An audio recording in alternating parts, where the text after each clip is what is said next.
आज हम लोग फर्स्ट हाउस के बारे में बात करेंगे। पहले एक चीज़ समझना होगा कि फर्स्ट हाउस है क्या। अगर आप बिना समझे एस्ट्रोलॉजी को सिर्फ रट्टा मारने के बाद उसको समझने की कोशिश में हो तो आप गलती में हो, क्योंकि रट्टा मार के या सिर्फ बाई हार्ट करके इस साइकिक सब्जेक्ट को कभी ना समझा गया है ना समझा जा सकेगा। हर स्टेज पे एस्ट्रोलॉजी में कुछ भी आपको सीखना है या आप सीख रहे हो, हर स्टेज पे आपको जिस चीज़ की ज़रूरत है वो है समझना। चीज़ों को समझो, करो। जो एक बार में समझ में नहीं आ रहा है तो उसको दोबारा समझने की कोशिश करो, लेकिन चीज़ों को समझो पहले। बिना समझे हुए अगर सिर्फ बाई हार्ट करते जाओगे, मतलब सिर्फ रट्टा मारते जाओगे, तो और कुछ भी हो प्रेडिक्शन आपसे नहीं होगा। तो इसी तरह मेरा हर वो जो लेसन्स होता है वो कम्प्लीटली कंसेप्ट क्लियरेंस के ऊपर होता है, मतलब कंसेप्ट को क्लियर करने के ऊपर मैं ज़ोर देता हूँ, ना कि वो रट्टा मारने में आपको ले जाता हूँ। ठीक है। तो फर्स्ट हाउस से हम लोग पहले जो देखते हैं वो है, फर्स्ट हाउस क्या है? लग्न है आपका, जहाँ पर आप हो, मतलब फर्स्ट हाउस से आपको देखा जाता है।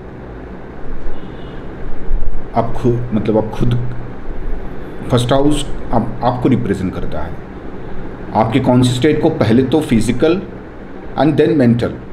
फिजिकल से मेंटल दोनों तरफ ही, साइकोलॉजिकल एंड फिजिकल दोनों तरफ ही वो रिप्रेजेंट करता है। जैसे कि फिजिकल में अगर देखूँ तो फिजिकल बॉडी रिप्रेजेंट कर लिया वो उसने। हर चीज़ का पहला जो शुरुआत है वो रिप्रेजेंट करता है फर्स्ट हाउस। अगर मान लो बॉडी का शुरुआत क्या है? हेड है, तो first house, head is represented by first house. जिंदगी का शुरुआत क्या है? आप जब जन्म लेते हो, शुरुआत क्या है? बचपन, चाइल्डहुड, फर्स्ट हाउस। हर चीज़ का शुरुआत, इस दुनिया में आ रहे हो आप, जब भूमिष्ठ हो रहे हो उस टाइम पे तो आपका, उस टाइम के बेस पे तो आपका लग्न बनाइए, और ये लग्न के हिसाब से सब कुछ चल रहा है। इस लग्न के हिसाब से सब कुछ चल रहा है। लग्न अगर ठीक तरह से निकाल नहीं पाओगे तो क्या सेकंड हाउस, क्या थर्ड हाउस, क्या फोर्थ हाउस, क्या आपका मतलब फैमिलीज़ को देखोगे, क्या वो वेल्थ देखोगे, क्या अर्निंग देखोगे, क्या करियर देखोगे, आप कुछ समझ नहीं पाओगे, क्योंकि आपने फर्स्ट हाउस ही निकाल नहीं पाए आप। तो पहले फर्स्ट हाउस, हर चीज़ का फर्स्ट, कोई भी चीज़ की शुरुआत। आप गृह प्रवेश कर रहे हो, जो हाउसेस है, हाउसेस को जो जिस हाउस से देखा जाता है, मतलब आपके होम जिस हाउस से देखा जाता है वो फोर्थ हाउस है। लेकिन मान लो आप गृह प्रवेश कर रहे हो, तो बहुत सारे एस्ट्रोलॉजर्स इंक्लूडिंग मी, मैं पहले देखता हूँ कि आपका लग्न लॉर्ड ट्रांजिट में कहाँ है। ऐसे कि नहीं कि अमृत योग है या महेंद्रो योग है, पंचांग देख के बता दिया, देख लिया, कुछ पंचांग का कैलकुलेशन कर लिया, सिर्फ वो काफ़ी नहीं है। आप एज अ पर्सन, लग्न आपको रिप्रेजेंट कर रहा है। तो पहले देखेंगे लग्न क्या कह रहा है, लग्न कहाँ पर है ट्रांजिट में। अगर ट्रांजिट में लग्न चंद्रमा से और आपके जो लग्न से वो आपका जो लग्न लॉर्ड है वो ट्रांजिट में अच्छे घर में है, या कोई दुस्थाना, मतलब 6th 8th या 12th पे नहीं गया है, तो उसको शुभ माना जा सकता है। अभी लग्न वाइज उसका डिपेंड करता है, लग्न लॉर्ड वाइज उसका डिपेंड करता है, लेकिन मैंने एक थंब रूल बोल दिया आपको, मतलब एक बेसिक रूल बोल दिया। पर इसका भी जजमेंट है, उसको कैसे जज कर किया जाता है, आज का टॉपिक वो नहीं है, तो मैं नहीं जा रहा हूँ। मैं आपको समझाने की कोशिश कर रहा हूँ हर चीज़ का शुरुआत। बहुत सारे लोग आते हैं कि मैं गाड़ी मुझे कब खरीदना चाहिए। ट्रांजिट में देखो, फोर्थ हाउस का तो देखना ही होगा आपको, साथ साथ किस दिन कौन सा दिन आपके लिए शुभ है वो आपको देखना होगा। लग्न कहाँ से, कौन से घर में बैठा है लग्न लॉर्ड, खास करके मून से।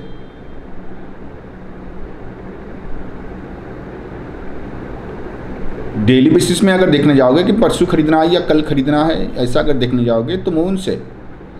अगर किसी साल का निकालना हो या कुछ, या किसी महीने का निकालना, वो सन से। कुछ स्लोएस्ट मूविंग प्लैनेट है, मान लो आपका एक्वेरियस हो गया या कैप्रिकॉन हो गया, वो उसको जब देखने जाओगे तो सन तो सैटर्न तो एक ही जगह बैठा रहेगा ना 2.5 साल के लिए। तो आप 2.5 साल बाद खरीदोगे क्या? अगर लग्न से मान लो वो 8th हाउस में गिर रहा तो 2.5 साल बाद खरीदोगे क्या गाड़ी? ऐसा नहीं है। हो भी सकता है अगर दशांतर दशा वैसा हो, लेकिन ऐसा ज़रूरी नहीं है। मून से देखो डेली बेसिस में। मून का हाउस चेंज करता है 2.5 डे में। तो मेरे कहने का मतलब है हर चीज़ का शुरुआत लग्न से होता है। हर चीज़ का शुरुआत लग्न से होता है। लग्न सब कुछ है। तो इसलिए फिजिकल बॉडी से आप इस दुनिया से जुड़ते हो, तो शुरुआत है फिजिकल बॉडी। इसलिए लग्न रिप्रेजेंट कर रहा है। आपका फिजिकल अपीयरेंस कैसा होगा? स्मार्ट, हैंडसम, ब्यूटीफुल, ना जाने कितने सारे एट्रीब्यूट्स हम लोगों ने भर दिया है कि ये चीज़ होना ही चाहिए इंसान में, नहीं तो ये इंसान ही नहीं है। जैसे आजकल बहुत सारे लोग ये सोचते हैं कि अगर ये चीज़ नहीं होगा तो वो इंसान ही नहीं है, दूर बैठते हैं। तो फिजिकल अपीयरेंस दिखने में कैसा होगा, वो भी आपका लग्न और लग्न लॉर्ड। ये जो मैं बता रहा हूँ लग्न या फर्स्ट हाउस, ये फर्स्ट हाउस लॉर्ड को भी आपको देखना है। उसके लिए हेड तो मैंने पहले ही बता दिया है। जो हेड इंजरीज होता है को तो जान लेना, लग्न लॉर्ड या तो किसी मेल्फिक प्लैनेट के साथ है जो एक्सीडेंट का कारक बन रहा है, या फर्स्ट हाउस पे कोई मेल्फिक एस्पेक्ट है, खास करके राहु और सैटर्न। और मार्स अगर दोनों एक साथ दृष्टि दे फर्स्ट हाउस को तो बहुत ही डेंजरस है। उसके हेड में इंजरी आएगा ही आएगा। तो हेड रिलेटेड चीज़ भी देखा जाता है इस घर से। चाहे हेड रिलेटेड कोई आपका डिजीज़ हो तो भी। बहुत सारे लोगों को बॉल्डनेस आ जाता है, बाल झड़ने लगते हैं, वो भी लग्न लॉर्ड और लग्न के हिसाब से देखना पड़ता है। तो हेड इंजरीज या हेड रिलेटेड कुछ भी, हेड रीजन में जो चीज़ आता है वो फर्स्ट हाउस में आ जाता है। और क्या क्या आता है? आपका फेम आता है। फेम इधर क्या, फेम 5th हाउस से भी देखा जाता है, लेकिन 5th हाउस का फेम है आपका फॉलोअर्स, मतलब जो आप खुद ग्रो करते हो। और लग्न का फेम क्या है? जो फैमिली के साथ आपको मिलता है, मतलब उस फैमिली का, मतलब फैमिली के वजह से आप पहचाने जाते हो। आपके फादर के वजह से, या आपके पेरेंट्स के वजह से, या आपके फोर फादर्स के वजह से आप पहचाने जाते हो। वो जो फेम है, वो जो फैमिली ओरिएंटेड फेम है, वो फर्स्ट हाउस से आता है। एक इंसान अच्छे फैमिली बैकग्राउंड से बिलोंग करता है कि नहीं, वो आपका उसका फर्स्ट हाउस या फर्स्ट हाउस लॉर्ड देख के पता चलेगा।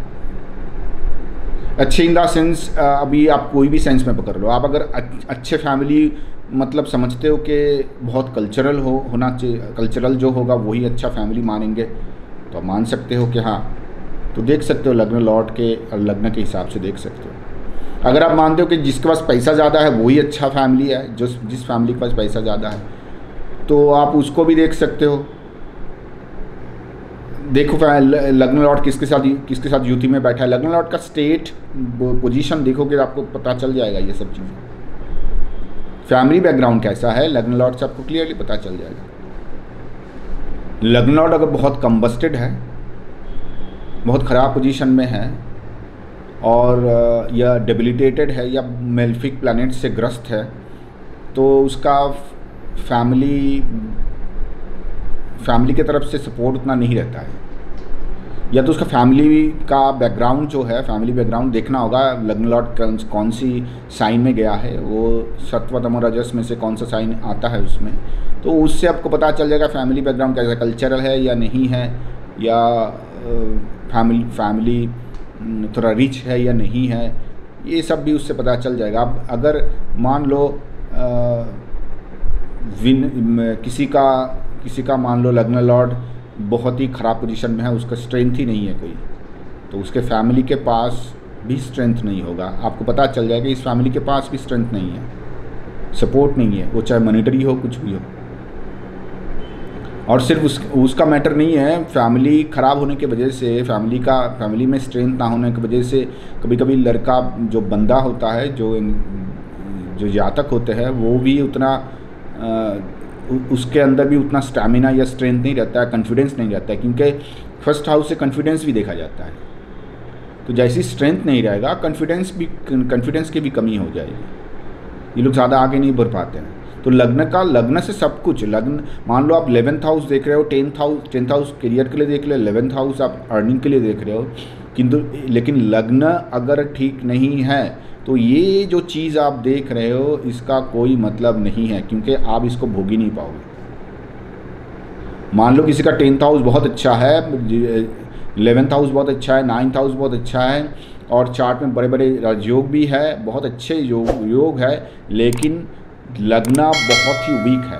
तो उसके पास अगर पूरा राज भी होगा, वो अगर किंगडम का राजा भी होगा, लेकिन फिर भी वो बिस्तर पे पड़ा रहेगा, या किसी ऐसे स्टेट में होगा जहाँ पर उसका वो जो ये उसके चारों तरफ जो ये सुख सुविधा है, इसका कोई भोग ही नहीं कर पाएगा ठीक तरह से। तो लग्न इतना इम्पॉर्टेंट है। लग्न से देख पाते हो कभी एक बंदा इंटेलिजेंट है कि नहीं। इंटेलिजेंस का और भी एक हाउस है जो 5th हाउस है, उसका इंटेलिजेंस जो है वो है डेवलप्ड इंटेलिजेंस। मतलब आप धीरे धीरे सोसाइटी के साथ मिक्सअप होने के बाद जो इंटेलिजेंस जो नॉलेज गैदर करने के बाद जो इंटेलिजेंस आप में ग्रो होता है, जो इंटेलिजेंस का मैच्योरिटी होता है, वो इंटेलिजेंस है वो 5th हाउस का इंटेलिजेंस। लेकिन लग्न का इंटेलिजेंस कम्प्लीटली डिफरेंट है। लग्न का इंटेलिजेंस है आप क्या लेके आए हो। लग्न आपका वो हाउस है, 1st हाउस आपका वो हाउस है जो आप लेके आए हो। आगे जाके क्या क्या डेवलप करोगे वो आपका 2nd हाउस वेल्थ बताएगा, आपका 3rd हाउस आपका नेबर के साथ रिलेशनशिप बताएगा, या आपका जो कॉन्फिडेंस है, कॉन्फिडेंस लेवल बताएगा। 4th हाउस आपके सुख, मेंटल सुख, आपके पेरेंट्स के बारे में बताएगा, मम्मी के बारे में बताएगा। मतलब आपका 7th हाउस जब आएगा कि आपके पार्टनर के बारे में बताएगा। मतलब ये सब आपका डेवलप्ड स्टेज है, आप एक करके डेवलप कर रहे हो, सबको इकट्ठा कर रहे हो। लेकिन लग्न आप हो, यहाँ पर जो लेके आए हो वो डेवलप नहीं है, वो लेके ही आए हो आप। लग्न लॉर्ड को अगर ठीक तरह से एनालाइज किया जाए, लग्न को अगर ठीक तरह से एनालाइज किया जाए, आप जान पाओगे एक इंसान के पास इनर मोस्ट टैलेंट क्या है। एक इंसान आया है इस दुनिया में, क्या क्या चीज़ लेके आया है। अगर ठीक तरह से लग्न लॉर्ड को आप एनालाइज करोगे, कैसे एनालाइज करोगे, वो वही फॉर्मूला है, अग्नि पृथ्वी वायु जल, मूवेबल, फिक्स, डुअल एंड सत्वतम रजस। ये 3 को ज़्यादा प्रेफरेंस देना है आपको। और उसके बाद युति देखो, मतलब ये जो 3 है ये लग्न पे भी लागू होगा, लग्न लॉर्ड जहाँ गया है वहाँ पर भी लागू होगा। अगर लग्न लॉर्ड अपने घर में है वो तो ठीक है, लेकिन लग्न लॉर्ड जहाँ पर गया है, 1st लॉर्ड जहाँ पर गया है उसके ऊपर भी लागू होगा, क्योंकि उसका गुण धर्म भी लग्न लॉर्ड के ऊपर आएगा। और लग्न के साथ लग्न लॉर्ड के साथ या लग्न के साथ कौन कौन सा प्लैनेट्स जुड़ रहे हैं, एस्पेक्ट से हो या प्लेसमेंट के कारण हो, कौन कौन के प्लैनेट जुड़ रहे हैं, उनके गुण धर्म भी देखो। ये सब जब इकट्ठा करोगे एक इंसान के बारे में पूरा पिक्चर मिलेगा आपको कि ये इंसान कैसा है, उसके अंदर क्या क्या पोटेंशियलिटी है। जिस चीज़ को वो अगर डेवलप करेगा बहुत आगे जाएगा। ये सब अब लग्न से देख पाओगे। तो बहुत सारे लोग 1st हाउस को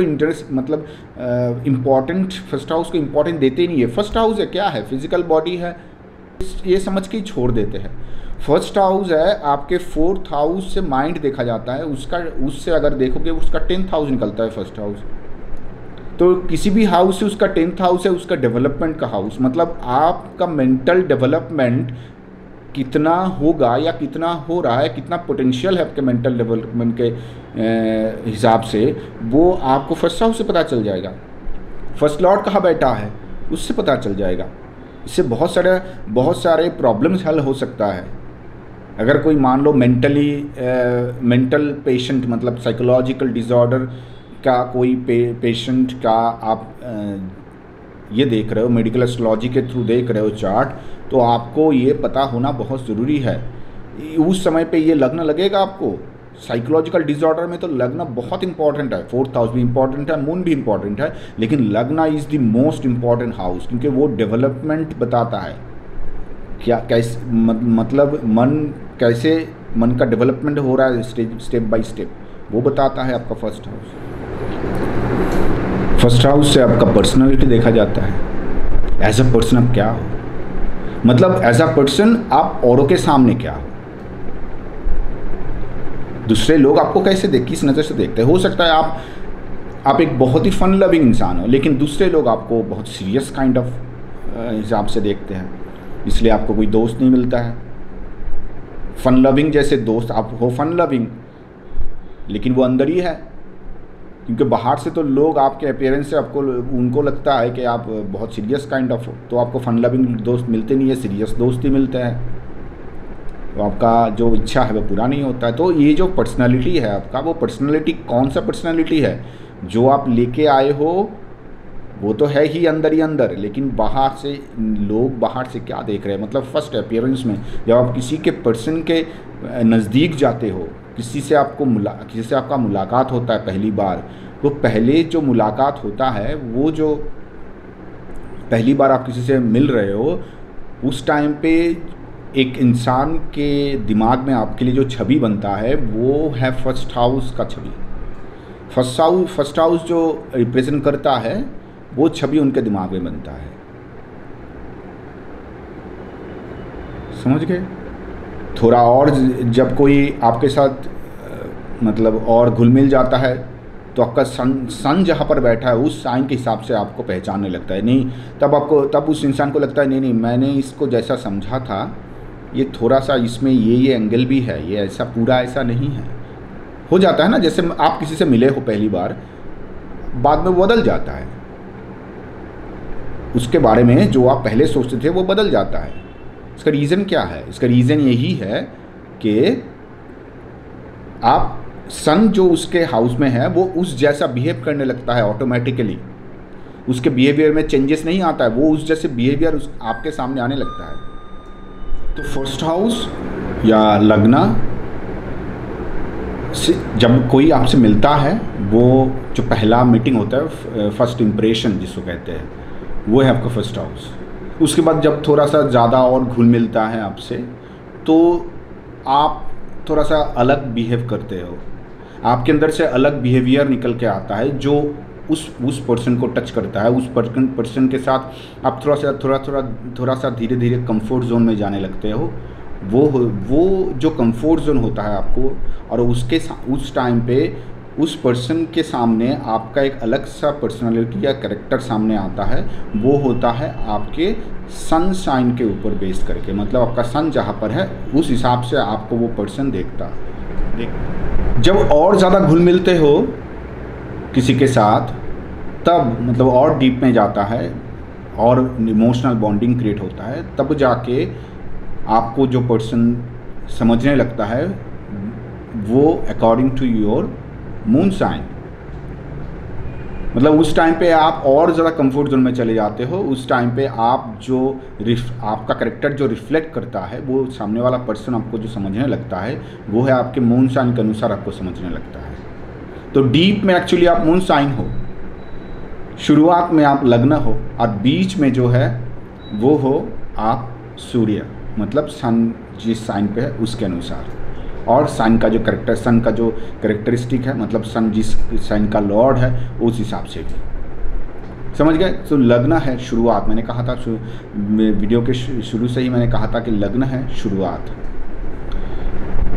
पर लग्न के साथ जब कोई हाउस जुड़ जाता है, वो थोड़ा सा अलग तरीके से उसका बिहेवियर पैटर्न होता है। मान लो 11th हाउस जो है वो लग्न लॉर्ड के साथ बैठा है, 11th हाउस लॉर्ड है, लग्न लॉर्ड के साथ बैठा है, 11th या लग्न लॉर्ड 11th हाउस में चला गया है, तो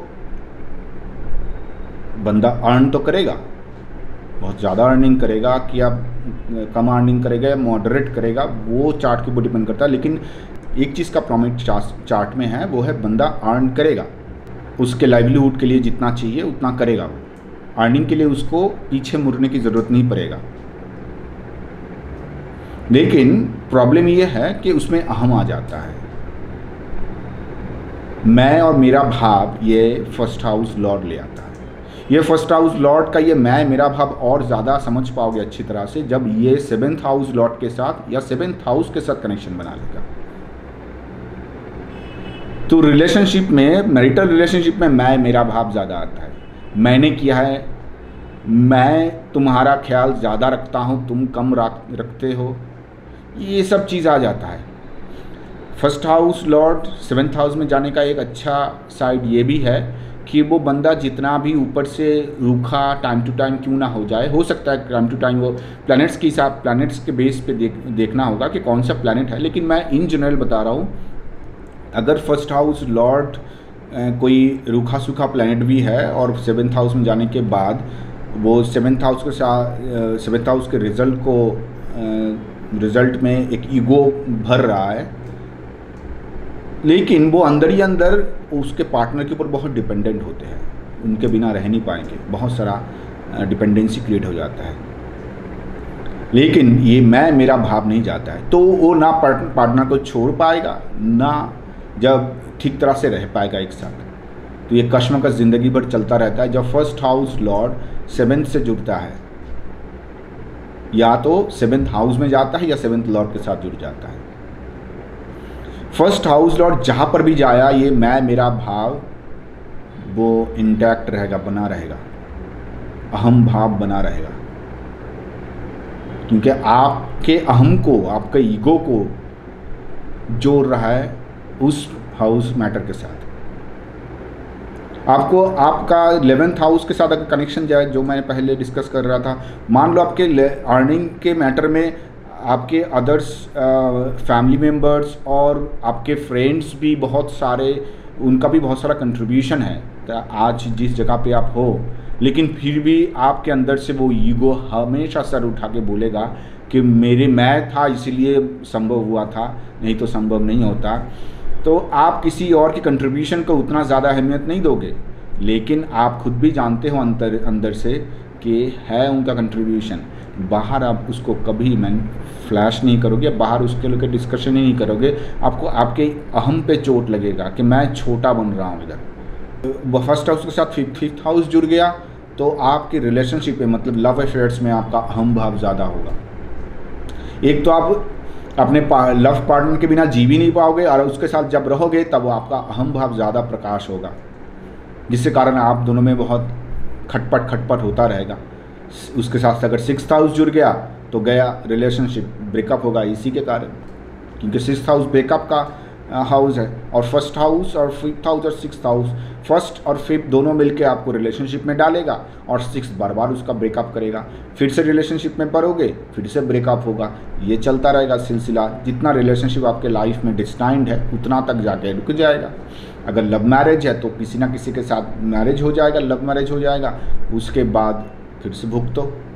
पर हाँ, अगर लव मैरिज के बाद अगर आपके 7th हाउस के साथ फर्स्ट हाउस का कोई कनेक्शन नहीं है तो ये उधर ही रुक जाएगा। शादी के बाद बहुत सारे लोग देखते हो कि सुधर जाता है, तो ये जो सुधर जाता है हम लोग कहते हैं ना शादी के बाद, ये अहम भाव थोड़ा कम हो जाता है पार्टनर के मैटर में, मतलब पार्टनरशिप में अहम भाव कम हो जाता है। ये मैक्सिमम केसेस में देखा जाता है कि फर्स्ट हाउस के साथ 7th हाउस कनेक्टेड नहीं है। 5th का कनेक्शन है 1-5, अगर 1-5-7 हो गया, लेकिन डायरेक्ट कनेक्शन ना होने से ही चलेगा। अगर इनडायरेक्ट कनेक्शन तो है ही, क्योंकि 5th हाउस और 7th हाउस और 11th हाउस मिलके और 2nd हाउस मिलके एक लव मैरिज का सिचुएशन क्रिएट कर रहे हैं, योगा की कंपटीशन क्रिएट कर रहा है। अगर उसमें फर्स्ट हाउस भी घुस गया तो डायरेक्टली फिफ्थ के साथ फर्स्ट का कनेक्शन है इधर, लेकिन डायरेक्टली अगर सेवन्थ हाउस के साथ नहीं कनेक्ट होगा फर्स्ट हाउस, तो अहम भाव कम हो जाता है। शादी के बाद वो बंदा समझने लगता है बहुत सारे कुछ। मतलब मेरा कहने का मतलब ये है, फर्स्ट हाउस जिसके साथ जुड़ेगा उसके साथ अहम भाव जुड़ेगा, तो ये कभी कभी प्रॉब्लमेटिक भी हो जाता है, खास करके रिलेशनशिप में प्रॉब्लमेटिक होता है ये। तो और दूसरे चीज़ों में डाल रहे हो उसका अलग अलग अपना रिजल्ट है, लेकिन अगर ये चीज़ आपका रिलेशनशिप के मैटर में आ गया तो प्रॉब्लम क्रिएट करेगा। सिक्स्थ हाउस सर्विस का घर है, काम का घर है, मॉडर्न कॉन्टेक्स्ट में काम का घर है। वो स्ट्रेस का भी घर है, स्ट्रेस भी देता है सिक्स्थ हाउस, लेकिन काम का भी घर है। तो फर्स्ट हाउस के साथ सिक्स्थ हाउस जुड़ गया, मतलब ये बंदा काम के बिना रह नहीं पाएगा, इसको हमेशा काम करना है, किसी ना किसी काम पे जुड़े रहना है। और एक चीज़ होगा, sixth house also represents physical illness. शरीर रिपू का घर है ना, तो कोई रिपू एक्टिव है ही, हर किसी में कोई ना कोई रिपू ज़्यादा एक्टिव है, किसी में काम एक्टिव है, किसी में क्रोध एक्टिव है, कोई ना कोई रिपू उसमें एक्टिव है। तो जो रिपू एक्टिव है वो प्लैनेट्स की पोजीशन और सिक्स्थ हाउस लॉर्ड के पोजीशन से पता चलता है। और सिक्स्थ हाउस कौन सा सत्व रजस तमस गुण में से कौन सा गुण को रिप्रेजेंट कर रहा है उसमें से पता चलता है। तो लेकिन एक चीज़ है कि वो फिजिकल इलनेस को दर्शाता है। तो फर्स्ट हाउस सिक्स्थ हाउस के साथ जुड़ जाएगा तो उतना फिजिकल इलनेस वो रिप्रेजेंट नहीं करेगा। हाँ, बार बार बीमार पड़ सकता है, वो देखना होगा कौन सा प्लैनेट इनके साथ जुड़े हुए हैं, लेकिन बार बार बीमार पड़ सकते हैं। पर अगर यहाँ पर एट्थ हाउस होगा तो प्रॉब्लम है, तो थोड़ा सा सीरियस इलनेस हो जाएगा फिजिकली, तो सीरियस फिजिकल प्रॉब्लम हो सकता है। अगर ट्वेल्थ जुड़ गया तो हॉस्पिटलाइजेशन भी हो सकता है। अगर फर्स्ट हाउस 1, 6, 8, 12 हो गया तो हॉस्पिटलाइजेशन होगा ही होगा, मतलब प्रॉब्लम इतना सीरियस हो गया कि हॉस्पिटलाइज्ड करना पड़ा। एट्थ हाउस के साथ और एक चीज़ है, जब फर्स्ट हाउस एट्थ हाउस के साथ जुड़ जाता है तो बंदा थोड़ा सा फियरलेस हो जाता है, उसको उतना डर नहीं लगता है। लेकिन इसमें एक कैच है, मतलब एक थोड़ा सा बदलाहट कह सकते हो, थोड़ा सा वेरिएशंस कह सकते हो आप। वो है कि ये जो आपको फियरलेस बनाएगा ये डिपेंड करेगा, कितना फियरलेस हो वो डिपेंड करेगा आपके फर्स्ट हाउस लॉर्ड के स्ट्रेंथ के ऊपर। अगर फर्स्ट हाउस, मैंने कहा था फर्स्ट हाउस लॉर्ड जो है वो 4th हाउस से 10th है, तो मेंटल डेवलपमेंट का वो जगह है। तो फियर क्या होता है? फियर मतलब ही है, फियर एक इमेजिनेशन है। जैसे डिप्रेशन है, डिप्रेशन मतलब you are living in the past, आप पास्ट में जी रहे हो इसलिए डिप्रेशन आ रहा है, सीधी बात है। कोई चीज़ हॉन्ट कर रहा है आपको हमेशा। और जो फियर है उसका एग्जिस्टेंस ही नहीं है, वो आपकी इमेजिनेशन के ऊपर खड़ा है। पास्ट में कोई चीज़ इंसिडेंट हुआ था आपके साथ, उसके बेस पे फ्यूचर में हज़ारों लाखों चीज़ इमेजिन करने लगे कि ये चीज़ मेरे साथ हो सकता है। उसमें से वो अगर हो या ना हो, वो रियलिटी के साथ मैच हो या ना हो, वो तो अलग किस्सा ही अलग है। लेकिन उस इमेजिनेशन के कारण आपको फियर आ जाता है, मतलब फियर इमेजिनेशन के ऊपर बेस्ड है, उसका कोई एग्जिस्टेंस ही नहीं है। तो ये जो फर्स्ट हाउस लॉर्ड है, ये जितना स्ट्रांग होगा ना, तो आपको ये समझने का, जो फियर को समझने का या मेंटल डेवलपमेंट किसको कहते हैं, मतलब जहाँ पर फियरलेसनेस बढ़े, जहाँ पर मेंटल मैच्योरिटी बढ़े, चीज़ों को समझने की ताकत बढ़े। तो जब 8th हाउस के साथ जुड़ता है, 8th house is the house of hidden things, आपके हिडन एनर्जीज, आपके हिडन जो आपका स्ट्रेंथ है, हिडन ताकत और हिडन वीकनेस भी। तो जैसे ही फर्स्ट हाउस जुड़ गया तो ये योग पर्सन को फियरलेस बनाता है, लेकिन वो तभी फियरलेस बना पाएगा जब फर्स्ट हाउस लॉर्ड स्ट्रांग होगा। वो जितना स्ट्रांग होगा बंदा उतना फियरलेस बनेगा। पर थोड़ा बहुत फियरलेसनेस तो रहता ही है दूसरे के कंट्रास्ट में। लेकिन हाँ, फिजिकल इलनेस उनको ज़्यादा हॉन्ट करता है इन सब लोगों को। जो मैं पहले बता रहा था कि 168, उसको मैं फिर से रिपीट कर रहा हूँ, 16812 अगर ये योग बन गया चार्ट में तो ये सब लोगों का फिजिकल इलनेस ज़्यादा होता है, बहुत सीरियस इशू होता है, हॉस्पिटलाइजेशन हो जाता है। और देखना होगा कौन सा ये हॉस्पिटलाइजेशन या सीरियस इशू कितना देर तक रहेगा, वो प्लैनेट्स के ऊपर बेस करके होता है। जैसे कि मान लो फॉर एग्जांपल दे रहा हूँ, एक सैटर्न अगर इस कम्बिनेशन के साथ जुड़ा है, मतलब मान लो 16812, ये जो मैंने कहा, इनमें से कोई ना कोई तो हाउस लॉर्ड होगा ही, उनमें से मान लो सैटर्न एक हाउस लॉर्ड है, तो ये हॉस्पिटलाइजेशन या फिज़िकल इशू ज़्यादा देर तक उनको पीछा करेगा, ज़्यादा जल्दी वो हॉस्पिटल से बाहर नहीं निकलेगा, या उस इंसान का कोई भी डिजीज़ होगा ज़्यादा जल्दी ठीक नहीं होगा, थोड़ा सा उनको भुगाएगा। अगर राहु हो गया तो कम्प्लेक्स करेगा, कोई और एक टाइप का डिजीज़ लेकर हॉस्पिटलाइज्ड हुआ था, बहुत सारे और डिजीज़ पकड़ लेंगे, मतलब धीरे धीरे बाहर आने लगेंगे, तो कम्प्लेक्स बना देगा। अगर केतु होगा तो गलत ट्रीटमेंट होने का बहुत चांसेस रहता है। केतु जब भी फिज़िकल चीज़ों के साथ जुड़ जाता है, फिज़िकल एलिमेंट के साथ, मतलब फिज़िकल जो कनेक्शन है, कम्बिनेशन है चार्ट में, जो 16812 मैंने कहा, एक कहा, वन ऑफ देम, तो ये जब जुड़ जाता है, इसके साथ अगर इनमें से कोई प्लैनेट है, केतु जुड़ गया कहीं से भी हो, मान लो 12th हाउस में ही बैठा है या फर्स्ट हाउस में बैठा है, तो ये इन लोगों का रॉन्ग ट्रीटमेंट होने का बहुत चांसेस रहता है। अगर शुक्र जुड़ गया या जुपिटर जुड़ गया, मून जुड़ गया, ये जो 3 प्लैनेट जब जुड़ेंगे, ये लोग उतना, मतलब अगर प्रॉब्लम भी होगा जल्दी निकल आएंगे प्रॉब्लम से। इन सब प्लैनेट्स का थोड़ा सा स्ट्रेंथ भी देखना होगा आपको, कितना स्ट्रांग है चार्ट में, लेकिन जनरली ये सब लोग निकल आते हैं प्रॉब्लम से बहुत जल्दी, ज़्यादा देर नहीं होता है। मून खास करके आपका उसका स्ट्रेंथ देखना ही होगा, क्योंकि मून बहुत वोलाटाइल है, उसका स्ट्रेंथ जो है बहुत वोलाटाइल स्ट्रेंथ है, वो अगर स्ट्रांग नहीं होगा तो मुश्किल है, वो उस रिलेटेड डिजीज़ दे देगा। लेकिन अगर जुपिटर कनेक्टेड है या वीनस कनेक्टेड है, वो आपको बहुत जल्दी ले आएगा, मतलब हॉस्पिटल से बाहर या आपके इलनेस से बाहर ले आएगा, आपको नॉर्मल बनाएगा बहुत जल्दी। तो ये था फर्स्ट हाउस के ऊपर। मैं इसके बाद second house, third house, fourth house, fifth house, ये सब भी करूँगा। जुड़े रहो अगर सीखना है कुछ, नहीं तो जुड़ने की कोई ज़रूरत नहीं है, बहुत सारे माध्यम है सीखने का। आपको अगर अच्छा लगे, आपको लगे कि मुझसे जुड़ने से आप कुछ सीख पाओगे तो जुड़ो। एंड अगर आपको कोई क्वेश्चन है, please ask in the comment section below. See you in the next video.